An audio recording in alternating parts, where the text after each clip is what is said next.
Straightforward conversations, no filters beyond the headlines, just the facts. This is The Newsmaker.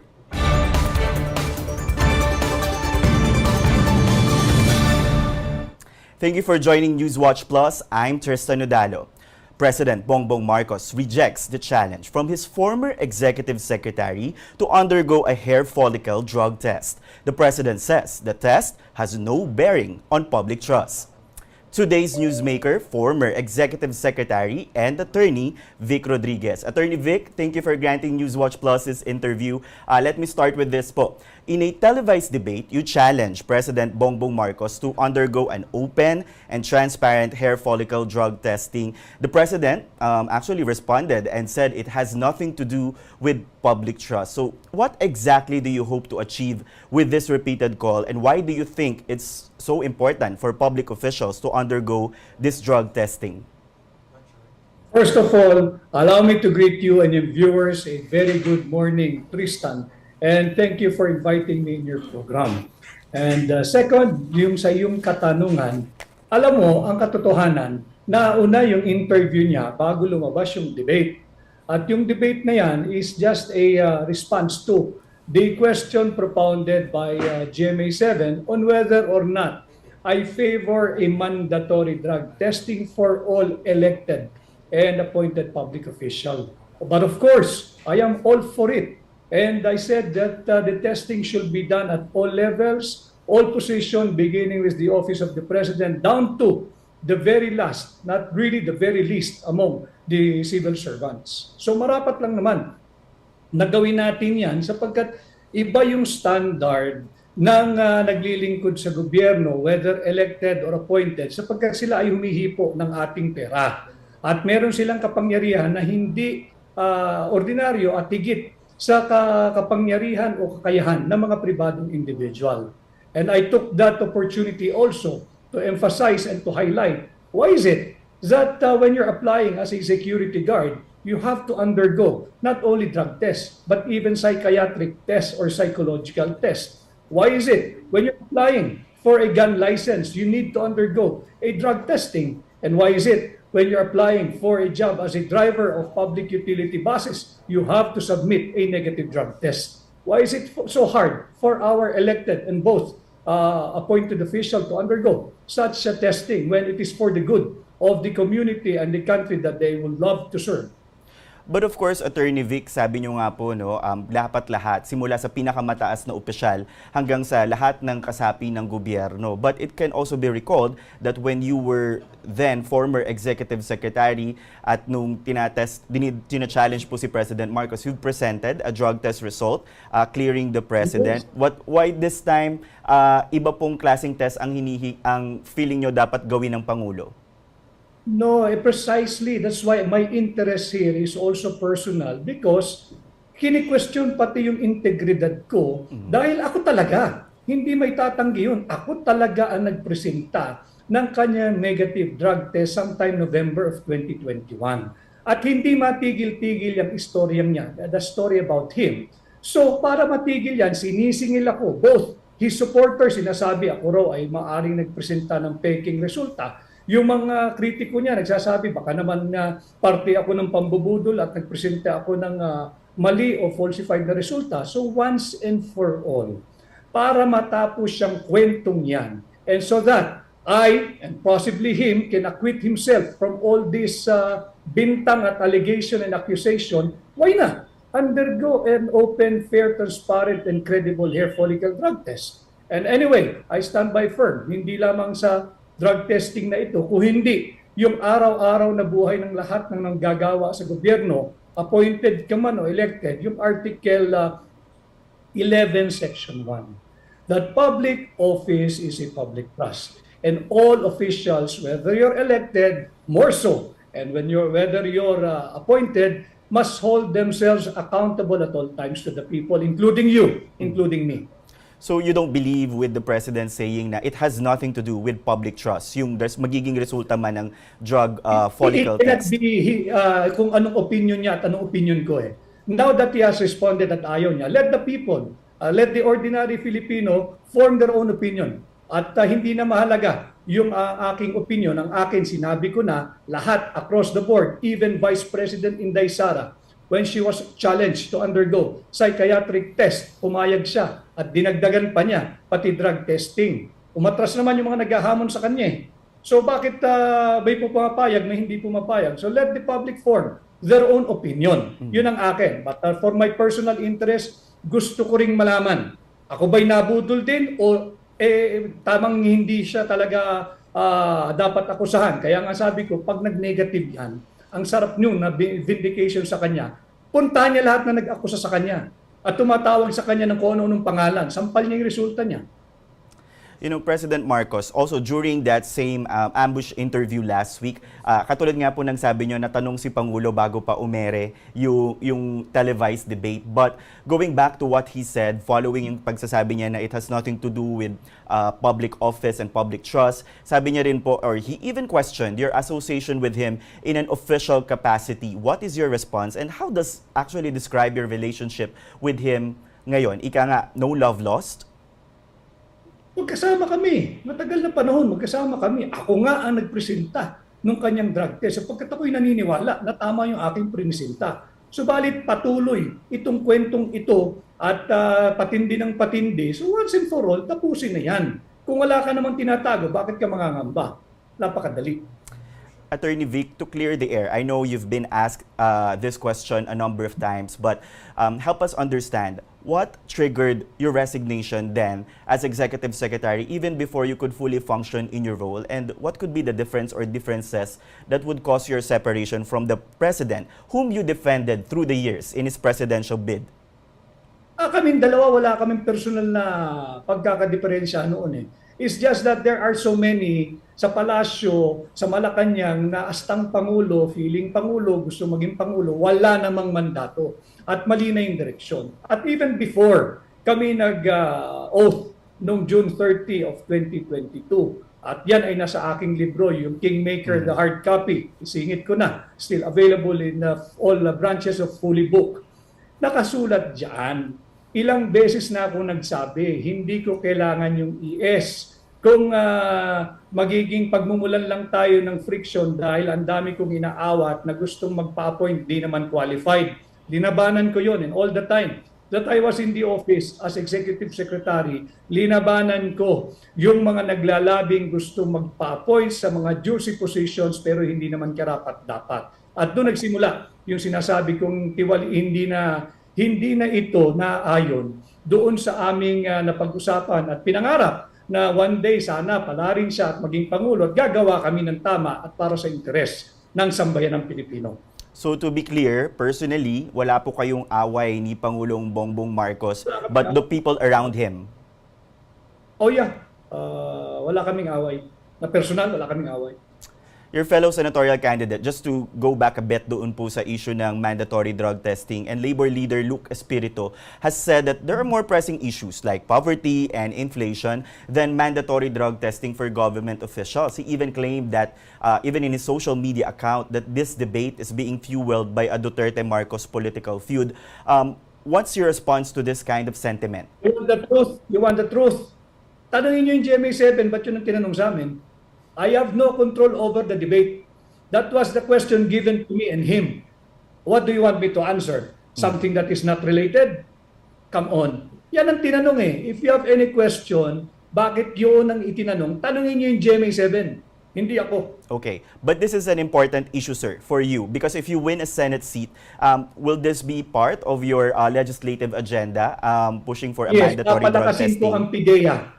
Palalakasin ko mandato ng PIDEA.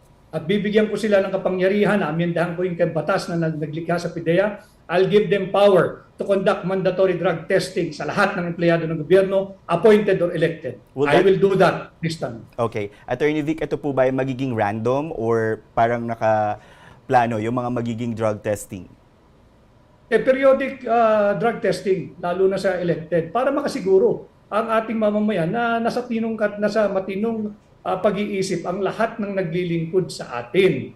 Hindi natin magalaw sa filing ng candidacy dahil wala naman yan sa ating saligang batas, yung requirement. So gawin na lang natin, pagka elected at appointed na, palakasin natin ang PIDEA. Wala namang problema, Tristan, bakit natatakot ang sambayanan na sumailalim sa drug testing. Bakit? Pag nag-positive ka, ako mismo ang magagalit pag kinundi na ka. Biktima ka rin eh. O ditulungan ka, magpa-rehabilitate ka, magpagaling ka, magpagamot ka. Pero hindi ka pwedeng kutsain, hindi ka pwedeng kundanin. Magagalit ako dyan. You should be given a second chance. Okay. Attorney Vic, going now to your senatorial bid, and even before you announce your candidacy, you've been publicly supportive of former President Rodrigo Duterte, attending even some pro-Duterte activities and endorsing yung mga statement niya rin po in the past. Does this mean, or ano na pong update pagdating sa possible endorsement sa inyo ni dating Pangulong Rodrigo Duterte when it comes to your senatorial bid? He publicly endorsed me. But let me just straighten some inaccuracies sa sinabi mo. Kaya kami nagsama ni Pangulong Duterte sapagkat pareho kaming nananawagan for transparency, accountability, peace, and security in our government and in the way we are being governed. Kanya yan lumabas noong January 28, 2024 sa Davao, doon sa hakbang ng Maisog. At ang una naming tinutulan at linabanan ay yung huwad na People's Initiative at Peking Charter Change. Malinaw yan kahit i-review nyo lahat ng recordings doon ng unang paglabas ng hakbang ng Maisog. Hindi kami nagsama dahil gusto namin mamulitika. And to be fair to President Duterte, marami na niya sinabi, ayaw niyang pakialaman ang national politics. Tapos na siya, naging presidente na siya. Let the incumbent president, let the present dispensation do their job. However, pag kulang na tayo sa transparency at accountability, diyan mananawagan ang hakbang ng Maisog to be more transparent and accountable katulad ng mga blanco sa Bicameral Conference Committee report. Okay. So, tama po, no? Hindi po kayo magiging guest candidate ng PDP laban because nag-announce na rin po sila last week ng kanilang senatorial slate. Hindi ako pwedeng magsalita on behalf of PDP laban dahil ako'y independent. Ako'y kumakandidatong independent at hakbang ng Maisog. Hindi ko pwedeng sagutin yung tanong mo, Tristan, dahil wala naman akong authority to reply on behalf of that party. So you better ask them, not me. Okay, understandable, sir. Now, switching to the 2025 budget issue, you've mentioned na rin po a portion of it. You've filed a petition challenging the validity of the 2025 General Appropriations Act. Last week, sinabi ng Pangulo sa Cebu that there are no blanks in the GAA, pero ang pinag-uusapan po talaga dito ay yung focus ay yung bicameral conference report. So, what in your opinion is the most glaring issue in this report that makes the budget unconstitutional, Attorney Vic? The confirmation by the executive department that there were no blanks or there are no blanks in the GAA, that is very, very good because it solidifies our case na nagkaroon tayo ng problema dahil may makakating kamay na nakialam doon sa mga blanco, sa mga patlang, 28 items in all consisting of 13 pages sa final ratified, signed, and filed Bicameral Conference Committee before the House of Representatives Bills and Index Surveys. Pag yan ay nagkaroon ng halaga, papunta doon sa enrolled bill, yung tinatawag nating GAB, merong nakialam. Yun yung ating hinahanap. Sino yung makakating kamay na nakialam dyan? If you call the Bicameral Conference Committee as the third house or third chamber, are we now safe? Is it now safe to assume that there exists a fourth house, a fourth chamber? And if there is, sino-sino yan? Babae ba siya? Lalaki ba siya? Tandem ba silang nakikialam dyan sa budget? O grupo at marami sila? Yan ang ating dapat sagutin. And it is also important na kinimpirma ng Executive Department na walang blanco sa GAA, well and good. Then it's time to produce the enrolled bill. Ilabas yung enrolled bill dahil pag yan, wala, may problema. Kung from Bicameral Conference Committee report, may talon na uwi agad ng GAA, ibig sabihin, sa Malacanang ginalaw yung figures kaya naging GAA. Ngayon naman, kung merong enrolled bill na mailalabas at dapat na ilabas na yan, sino ang naglagay ng mga halaga? These are fundamental questions na dapat sagutin nang simulan natin sa House of Representatives. Dahil just a bit of a procedure, Tristan, pagka yung final bicameral conference report ay na-file na, hindi mo na pwedeng galawin yan. Kung blanco yan. Ang gagawin na lamang dyan ay printing. At pag yan ay na-imprenta, yan yung tinatawag na GAB, yung General Appropriations Bill. Kung yung printed GAB merong halaga, sino nga ang nagpuno? Huwag tayong magpagamit dito sa napakalaking anomalya at cover up. Yun ang panawagan ko bilang Pilipino. 6.325 trillion yan eh. At yung halaga ng blanco ay umaabot sa 241 billion pesos, hindi maliit na halaga. Okay. Attorney Vic, in the scenario that the Supreme Court ruled that the 2025 budget is invalid, what would be the government's next steps? As a legal expert, sir, how would this impact the government's ability to function? Kasi sabi po ni President Marcos, also in the same interview in Cebu, sinabi niya po na kapag dineclare na invalid, the government will shut down. Kasi yun daw pong gusto ng mga planong mag-destabilize ng government. I am not in any way a destabilizer.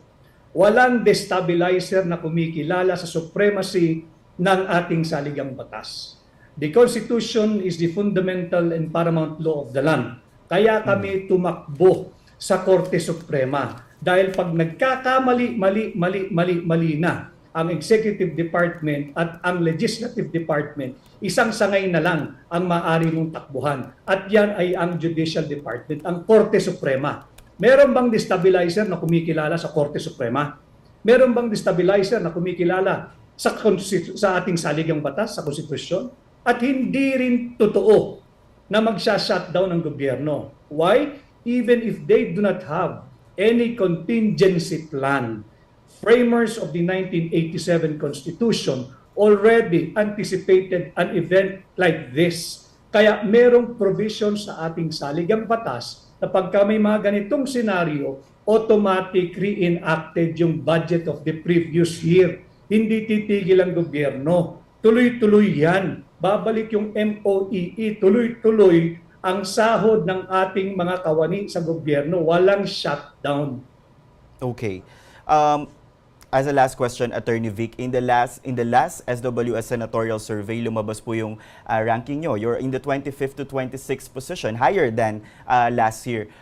Attorney Vic, less than 100 days before the May 9 elections, what do you believe will improve your numbers in the run-up to the May election, sir? First, I do not believe in that survey. I do not believe in that survey. And even if I'm number 20, 25, 26, 20, 30, the real survey will come on May 12, 2025. Hindi ngayon. And I have presented myself, it's up to the Filipino people to decide. If they will vote for me, maraming salamat po. Kung hindi naman, dahil sa tingin nila, hindi ako karapat-dapat ng inyong tiwala at mandato, walang sama ng loob, salamat pa rin. Subalit, piliin natin yung mga tamang tao na ilagay natin sa tamang pwesto. Ganun kasimple lang naman yan, Tristan. Alright, thank you Attorney Vic Rodriguez and good luck po sir sa magiging takbo ng kampanya niyo po. Maraming salamat, magandang umaga at salamat talaga sa pagkakataong ito.